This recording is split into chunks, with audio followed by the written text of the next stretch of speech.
नमस्कार दोस्तों। जैसा कि आपको पता है कि बैटरी टेस्ट के बाद 5 प्रकार की प्रतियोगिता स्तर रखे गए हैं, जिसमें से एक खेल है कबड्डी। आज हम आपको कबड्डी के खेल के जो डायमेंशन है, जो उसका परिमाप है, उसके विषय में चर्चा करेंगे।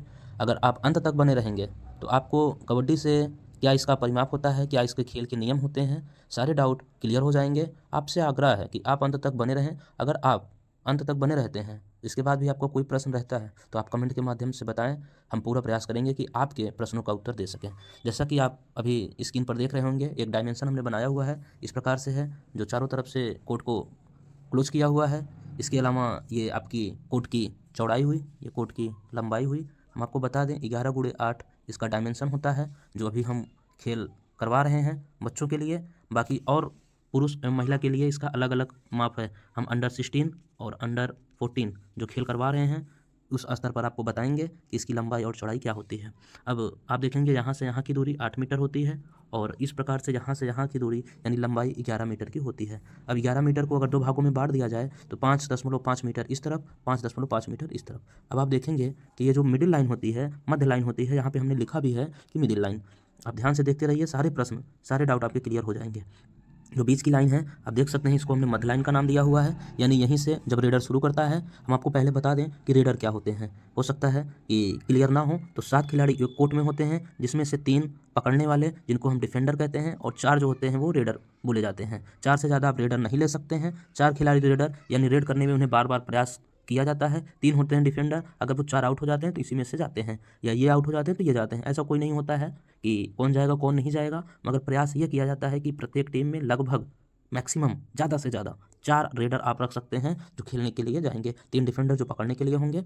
तो जब मध्य लाइन से कोई भी रेडर जाता है तो यहाँ से उसको कबड्डी कबड्डी बोलना होता है, और ये ध्यान रहे कि उसको केवल 30 सेकंड का समय दिया जाता है। यहाँ से जब वो जाएगा कबड्डी कबड्डी कबड्डी कबड्डी बोलते हुए, यहाँ पे जो भी फील्डर होंगे, 7 फील्डर होंगे या 6 फील्डर होंगे, इस आधार पर अगर ये खिलाड़ी ये वाली लाइन को पार करता है, इसको कहते हैं हम लोग बॉक लाइन। ये पार करना बहुत ज़रूरी होता है। अगर आप इसको पार नहीं करेंगे तो आप ऑलरेडी आउट माने जाएंगे। इसके बाद ये वाली लाइन आप देख रहे हैं, इसको कहा जाता है बोनस लाइन। अगर 6 और 7 खिलाड़ी इस कोर्ट में हैं और यहाँ से जो खिलाड़ी गया हुआ है, अगर ये बॉक लाइन को पार किया, बोनस लाइन को भी पार करता है, यानी इसका एक पैर उधर होता है, एक पैर इधर रहे, दूसरा पैर हवा में होना चाहिए। अगर इस प्रकार से रहता है तो इस वाले खिलाड़ी को 1 अंक अतिरिक्त बोनस के रूप में दे दिया जाता है कि इसने उनकी कोर्ट में जा करके उनके बोनस लाइन को टच करके आया है, तो इस आधार पर 1 अंक उसे अतिरिक्त मिल जाता है।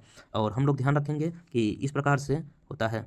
और आप देखिएगा, ये जो 8 मीटर का हमने आपको चौड़ाई बताया था, 8 मीटर में 1 मीटर का लॉबी होता है इधर, 1 मीटर का लॉबी होता है इधर, यानी जो खेलने का हमको अतिरिक्त स्थान मिलेगा वो 6 मीटर का ही मिलता है। यानी हमें खेल संपादित 6 मीटर में करना है। ये लॉबी का प्रयोग कब करना है? जब कोई फील्डर इधर से आता है, टच करके भागते समय वो लॉबी में से होकर के जा सकता है, या पकड़ने वाला खिलाड़ी भी लॉबी का प्रयोग तभी कर सकता है जब उसे टच किया गया हो। अन्यथा अगर वो लॉबी में जाता है या लॉबी में उसका पैर पड़ता है तो वो आउट माना जाएगा। ये पीछे वाली सीमा है, अगर आप इसके पीछे जाते हैं तो आप आउट माने जाएंगे। इस प्रकार से हम देखते हैं कि शायद आपको कुछ क्लियर हुआ होगा कि हमारा लंबाई और चौड़ाई के आधार पर ये 8 मीटर हुआ और ये 11 मीटर हुआ। 8 मीटर में हम 1 मीटर और 1 मीटर इसको घटाएंगे तो खेल हमारा 6 मीटर पे होगा, और ये 11 का अगर हम आधा करेंगे 5.5 होगा। पहली लाइन यहाँ से यहाँ तक आपने देखिए 3 मीटर है, बॉक लाइन को पार करने के लिए 1 मीटर है, बोनस लाइन तक पहुँच जाएंगे तो इसमें सारे फील्डर आपके खड़े होते हैं, जो 1.5 मीटर का होता है।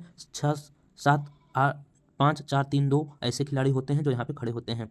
अब आप और शब्दावलियों के विषय में जान लीजिए कि और शब्दावलियाँ क्या होती हैं। अगर इस वाले खिलाड़ी में 2 खिलाड़ी हैं, 3 खिलाड़ी हैं और 1 खिलाड़ी हैं, अगर कोई खिलाड़ी इधर से जाता है रेड करते समय, 1 खिलाड़ी, 2 खिलाड़ी, 3 खिलाड़ी हैं, अगर इनको पकड़ लिया जाता है तो कहा जाता है सुपर टैकल, यानी उस खिलाड़ी को इन्होंने पकड़ लिया, इसके लिए इन्हें 2 अंक दिए जाएंगे। यदि 1 खिलाड़ी रहता है पकड़ लेगा फिर भी 2 अंक मिलेंगे, 2 खिलाड़ी रहेंगे पकड़ लेंगे तब भी 2 अंक मिलेंगे, 3 खिलाड़ी रहेंगे फिर भी पकड़ लेंगे तो उन्हें 2 अंक दिया जाएगा। ऐसा कबड्डी का रूल होता है। मगर विपक्षी टीम में इसके लिए अगर वो पकड़े जाते हैं, ऐसा नहीं कि 2 अंक मिला है तो 2 खिलाड़ी उनके जीवित होंगे, एक ही खिलाड़ी कोर्ट पे फिर आएंगे। इस प्रकार से आपको मिलता है। और आपको इसके अलावा बता देते हैं डू डाई रेड क्या होता है। जैसे कोई भी खिलाड़ी है, इधर से गया हुआ है, इधर से गया, 2 बार गए और दोनों बार वो निसफल होकर के आए हैं। तीसरा खिलाड़ी जब जाएगा, तीसरी बार अगर कोई जाता है और वो इधर वाले पक्ष में से किसी भी खिलाड़ी को टच करना बहुत ज़रूरी है। अगर वो टच करके नहीं आते हैं तो ऑलरेडी ये खिलाड़ी आउट माना जाएगा। इसी को कहा जाता है डू डाई रेड, करो या मरो, छुओ या बाहर हो जाओगे। तो इस आधार पर जब कोई खिलाड़ी जाता है तो उसे ये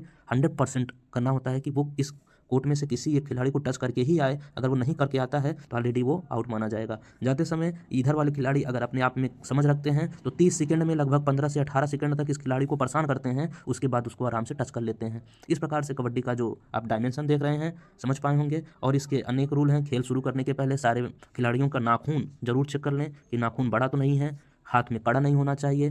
कभी भी किसी खिलाड़ी को खेलते समय टच इतना तेज से न खेल दें। खेल को खेल भावना से ही खेलें और खेल शुरू करने से पहले अगर हो सके तो राष्ट्रगान का आयोजन अवश्य करवाएं, जिससे खेल की भावना सारे खिलाड़ियों में बनी रहे।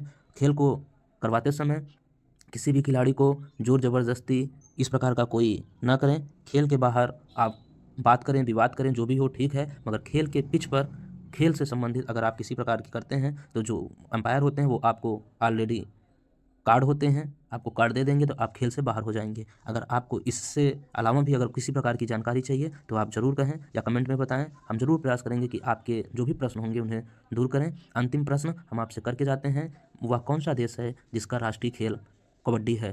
शायद आपको ना पता हो, हम बता देते हैं कि बांग्लादेश जो हमारा पड़ोसी देश है वो उसका राष्ट्रीय खेल कबड्डी है। आपको कमेंट में बताना है कि भारत का राष्ट्रीय खेल क्या है।